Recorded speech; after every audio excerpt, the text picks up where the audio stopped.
Dear students, मैंने आपको last lecture में मैंने आपको बताया था नेशनल इनकम के 3 basic concepts.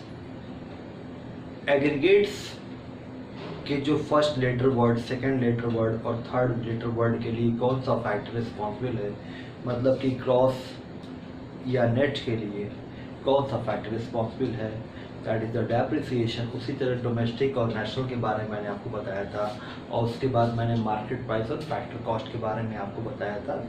Which factor is responsible, that is the net indirect tax, और डोमेस्टिक नेशनल के लिए NFI है। ठीक है, अब हम आपको उससे एक स्टेप आगे लेके चलते हैं।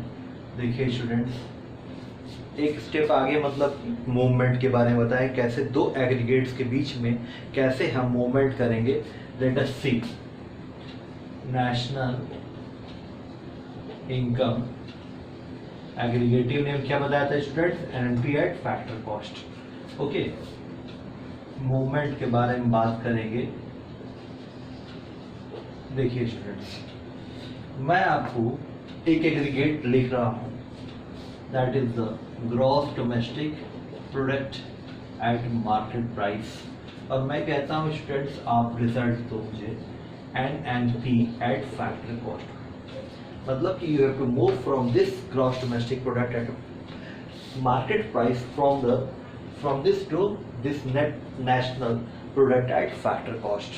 देखिए, इसमें ग्रॉस है, इसमें नेट है, इसमें डोमेस्टिक है, इसमें क्या है, नेशनल है। PP कॉमन, PP का मतलब प्रोडक्ट, और प्रोडक्ट का मतलब goods as well as services, और ये मार्केट प्राइस है और ये फैक्टर कॉस्ट है स्टूडेंट्स। और अभी जो मैं पहला मोमेंट आपको करके दिखाऊंगा, ठीक है, देख बस समझिएगा, पहले वर्ड की बस मैं बात करूंगा।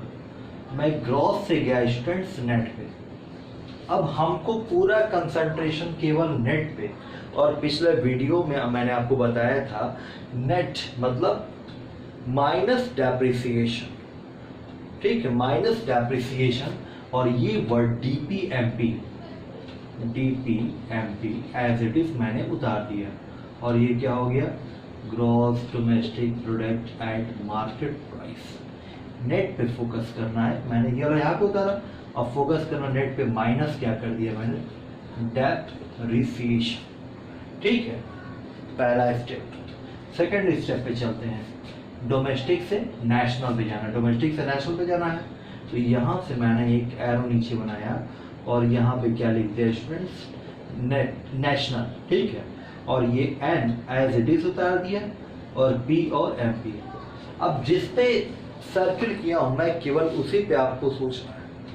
ये नेशनल है, नेशनल माने इंटरनेशनल, ठीक है। I told you in the last video which factor is responsible for the national और डोमेस्टिक, और नेशनल पे फोकस करना, that is called the net factor income abroad. देखिए, इसको उतारा मैंने, net domestic product at market price plus NFIA, ठीक है स्टूडेंट्स, प्लस कर दिया मैंने नेट फैक्टर इनकम अब्रॉड। इसमें दो पार्ट्स होते हैं, net factor income from abroad और net factor income to abroad. From का मतलब क्या होता है स्टूडेंट्स, मैं जो अपने गुड्स को एक्सपोर्ट कर रहा हूँ, गुड्स और सर्विसेज को जो एक्सपोर्ट करूंगा, तो वहां से मेरे पास करेंसी आएगी, तो वो मेरे लिए क्या हो जाएगी, एडिशन हो जाएगी। और टू का मतलब क्या हो गया स्टूडेंट्स, जो मैं अपने कंट्री में मंगा रहा हूँ विदेशों से, रेस्ट ऑफ द वर्ल्ड से, ठीक है, तो वो मैं माइनस करूंगा। ठीक है, यहाँ पे तो अभी ये दो स्टेप हो गया, NNP एट MP तक पहुंच गया। अब मैं MP से कहाँ जाऊंगा, FC पे, ठीक है स्टूडेंट्स। ये FC पे मैंने गोला कर दिया, ये काफी बड़ा हो गया, छोटा करता हूँ उसको, NNP एट FC पे चला गया, NNP। स्टूडेंट याद करिए, मैंने लास्ट जो थर्ड कॉन्सेप्ट बताया था, third letter concept FC MP, तो कौन सा फैक्टर रिस्पॉन्सिबल है स्टूडेंट बताइए, MP और FC के लिए, नेट इनडायरेक्ट टैक्स और IT माइनस सब्सिडीज। देखिए, इस अब फोकस किस पे करना है मुझे, केवल FC पे। NNP FC मैंने यहाँ पे उतार दिया, NNP MP मैंने यहाँ पे उतार दिया, ये FC पे फोकस किया, तो यहाँ पे लिख दिया minus net indirect taxes, okay, या IT माइनस सब्सिडीज। स्टूडेंट जा रहा था जीडीपी एमपी से एनएनपी एफसी पे, और मैं जी से गया एन पे पहला स्टेप, सेकंड स्टेप डी से डोमेस्टिक से गया मैं नेशनल पे, पीपी छोड़ देंगे, और एमपी से गया एफसी पे।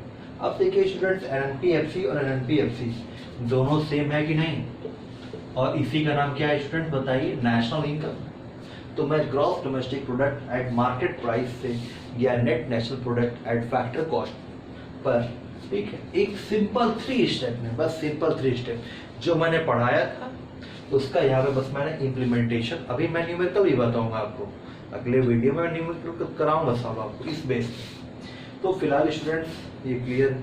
अभी देखिए आपको मैं एक और एग्रीगेट समझाता हूँ, जस्ट इसी को मैं रिवर्स कर दे रहा हूँ, दूसरे एग्रीगेट की वजह इसी को रिवर्स करता हूँ। देखिएगा एनएनपी एफसी से मैं कैसे जाता हूँ जीडीपी एमपी पे, ये सब कुछ क्लियर है, तो आपको अगला भी ये समझ में आ जाएगा। देखिए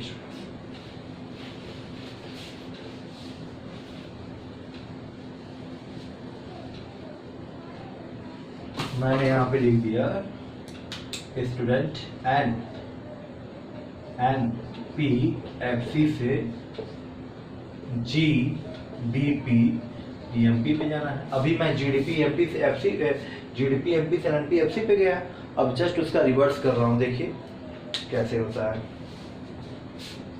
पहला स्टेप स्टूडेंट्स एन से कहा गया मैं ग्रॉस, ग्रॉस मतलब कि प्लस डेप्रिसिएशन, ग्रॉस नेट के लिए रिस्पॉन्स, और बाकी चीज ग्रॉस नेट के लिए फैक्टर रिस्पॉन्सिबल डेप्रिसिएशन, और बाकी चीजें एज इट इज उतार के रखता हूँ मैं। N P F C is equal to N N P F C, gross पे बस फोकस करना इस सर्किल पे, तो प्लस डेप्रिसिएशन या रिप्लेसमेंट कॉस्ट और कंजप्शन ऑफ फिक्स कैपिटल, कुछ भी कह सकते हैं। पहला स्टेप हो गया। सेकंड स्टेप एन से कहाँ जाना, डी पे, डी पे गया मैं डोमेस्टिक, डोमेस्टिक पे ही केवल फोकस करना, बाकी चीजें एज इट इज, जी का जी उतार दिया मैंने, पी का पी और एफ सी। तो डोमेस्टिक के लिए which factor is responsible students, N F I के माइनस होगा, ठीक है, यहाँ पे ये चीजें ला के रख दिए मैं, G N P at F C minus N F I A, okay. और थर्ड स्टेप एफ सी से कहाँ जाना है, एम पी पे, पी पी कॉमन है, पी का मतलब product that is the goods and services, सब में कॉमन होता है एग्रीगेट में, उसे छोड़ देंगे। एफ सी से कहा गया मैं एम पी पे, तो G D P M P is equal to G D P F C, M P के लिए क्या बताइए, plus N I T, okay. तो यहाँ पे I T minus of subsidies भी लिख सकते हो। अब देखिए स्टूडेंट्स, एनएनपी से कहा गया पहला स्टेप ग्रॉस प्लस डेप्रिसिएशन, दूसरा डोमेस्टिक माइनस एनएफआई, और तीसरा क्या हो गया EMP, that is the net indirect tax. बस ये देखने में आपको लग रहा है बड़ा स्टूडेंट्स, ये बहुत ही सिंपल है, अगर आप इसके यूज टू हो जाएंगे ये न्यूमेरिकल में काफी हेल्पफुल रहेगा और एक्यूरेट आंसर आपका आएगा, ठीक है students. Okay, I hope this video is clear to you all, this movement is clear to you all, ठीक है। अब मैं अगले वीडियो में आपको इससे रिलेटेड न्यूमेरिकल्स के बारे में बताऊंगा। Thank you students.